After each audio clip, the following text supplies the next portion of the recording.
আসসালামু আলাইকুম রহমতুল্লাহি আবরকাতুহ। প্রিয় বন্ধুরা আমার, বর্তমান বাংলাদেশের রাজনৈতিক যে অবস্থান, সেই অবস্থান থেকে বলতেছি। এই অবস্থায় আনসারেরা যে আন্দোলন করতেছে, আনসাররা যে আন্দোলন করেছে, দেশের ভিতরে যে অরাজকতা সৃষ্টি করেছে, তারা বিগত আওয়ামী লীগ সরকার ক্ষমতাধীন অবস্থায় 16টি বছর যাবৎ তারা একদিনের জন্য, 1 ঘন্টার জন্য, 1 মিনিটের জন্য তারা আন্দোলনে আসেনি। এবং সে সময় কি তারা আসলে খেয়ে পরে খুব শান্তিতে ছিল? এটা একটি প্রশ্ন।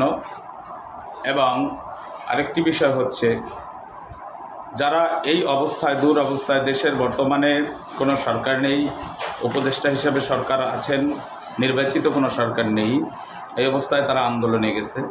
দেশে পানিবন্দী মানুষ, লক্ষ লক্ষ মানুষ পানির ভিতরে কষ্ট করতেছে, না ঘুমাইতে পারতেছে, খাইতেছে। সেই অবস্থায় মানুষ সকলেই সাহায্যের হাত বাড়িয়ে দিয়েছে। এই অবস্থায় তারা কিসের জন্য আন্দোলনে গেল?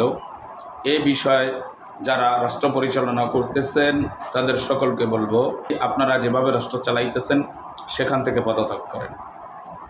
অন্যথায় আপনারা সঠিকভাবে, সুন্দরভাবে বিচার ব্যবস্থা করবেন। যারা এখন এই মুহূর্তে ষড়যন্ত্র করতেছে তাদের কঠিন বিচার হওয়া উচিত। এবং ওদিনকে দেখলাম সচিবালয় ঘেরাওয়ের সময় শতে শতে পুলিশ ছিল। তাদের কি দায়িত্ব ছিল? কি তাদের কাজ ছিল? কি সচিবালয় কিভাবে ঘেরাও হয়? ছাত্ররা বৈষম্য বিরোধী ছাত্র আন্দোলন করেছে, চরমনাই আন্দোলন করেছে, বিএনপি আন্দোলন করেছে, জামাত আন্দোলন করেছে, কখনো সচিবালয় ঘেরাও হয়নি। সচিবালয় ঘেরাও করার সাহস তারা কিভাবে পায়? এই বিষয়টাকে আপনারা সকলে মাথায় নেবেন এবং সঠিকভাবে, সুন্দরভাবে বিচার সুষ্ঠু করার চেষ্টা করবেন।